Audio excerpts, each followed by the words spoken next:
रात के ठीक 12 बजने वाले थे। शहर की सड़कों पर सन्नाटा फैल चुका था। हर तरफ ऐसा लग रहा था जैसे वक्त थम गया हो।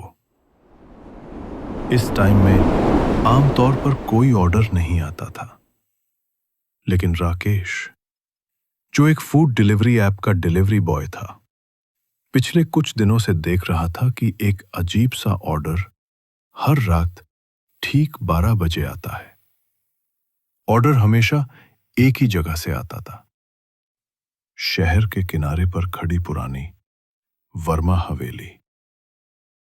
वो घर कई सालों से सुनसान पड़ा था। आसपास के लोग कहते थे कि वहां कोई नहीं रहता, लेकिन फिर भी ऐप पर से रोज आधी रात को वही लोकेशन आ जाती। राकेश को पहले लगा मजा है, लेकिन कंपनी की पॉलिसी साफ थी, ऑर्डर आए तो डिलीवर करो। मजबूरी में उसने पहले दिन वहां जाकर खाना दिया। दरवाजा खोलने वाली एक उम्रदराज औरत थी, चेहरे पर झुर्रियां, सफेद बाल, लेकिन आंखों में अजीब सी चमक। उसने ऑर्डर बिना देखे ही थामा और मुस्कुराकर बोली, तुम्हारी जिंदगी बहुत जल्द बदलने वाली है बेटे, सावधान रहना। राकेश चौंका। उसने सोचा कोई पागल औरत है। चुपचाप वापस आ गया। अगली रात फिर वही हुआ। 12 बजे ऑर्डर आया, वही जगह, वही औरत। इस बार औरत ने कहा, कल तुम्हें सड़क पर एक लाल गाड़ी टक्कर मारने आएगी, लेकिन तुम बच जाओगे। राकेश हंस पड़ा। लेकिन अगले दिन जब वो ऑफिस जा रहा था, सचमुच एक लाल गाड़ी तेज रफ्तार से उसकी तरफ आई। उसे लगा अब जान गई, पर अचानक ब्रेक लग गई और वो पल पल बच गया।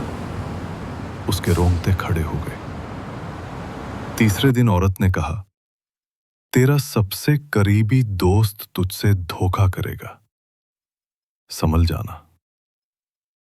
राकेश ने इग्नोर किया, लेकिन एक हफ्ते बाद पता चला कि उसके रूममेट ने उसके पैसे से जुआ खेल दिया और सब गवा दिया।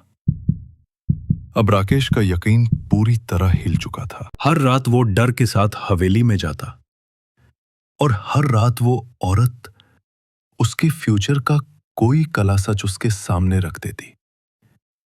एक रात उसने हिम्मत करके पूछा, माँ जी, आप मुझे ये सब कैसे बता देती हो? औरत मुस्कुराई। उसके पीले दांत अंधेरे में डरावाने लग रहे थे। कुछ बातें बताना मना है बेटे, लेकिन इतना जान लो, तुम्हारा रास्ता अब तय हो चुका है। शहर के लोग पहले ही कहते थे कि उस हवेली में भूत प्रेत का साया है, लेकिन अब राकेश खुद इस राज में उलझ चुका था।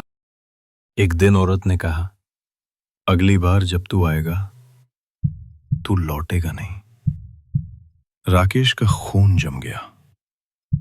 उसने ठान लिया कि अब वो कभी वहां नहीं जाएगा।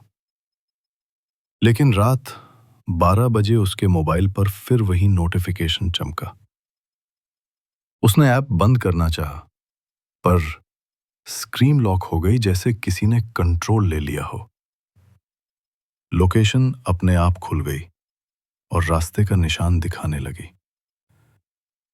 दिल जोर जोर से धड़कने लगा।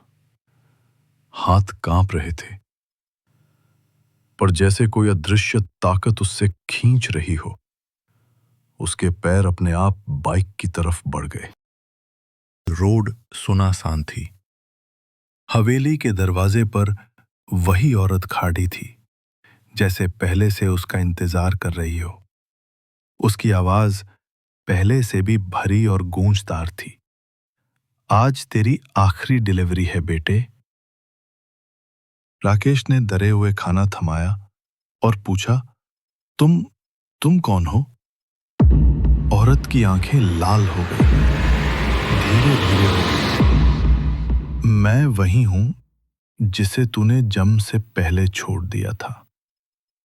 तेरी मां जो तेरे जम के वक्त मर गई थी। राकेश के पैर तले जमीन खिसक गई। तुम मेरी मां? औरत हंसी।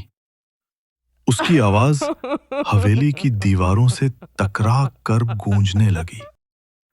हां, और अब तू मेरे पास ही रहेगा, हमेशा के लिए।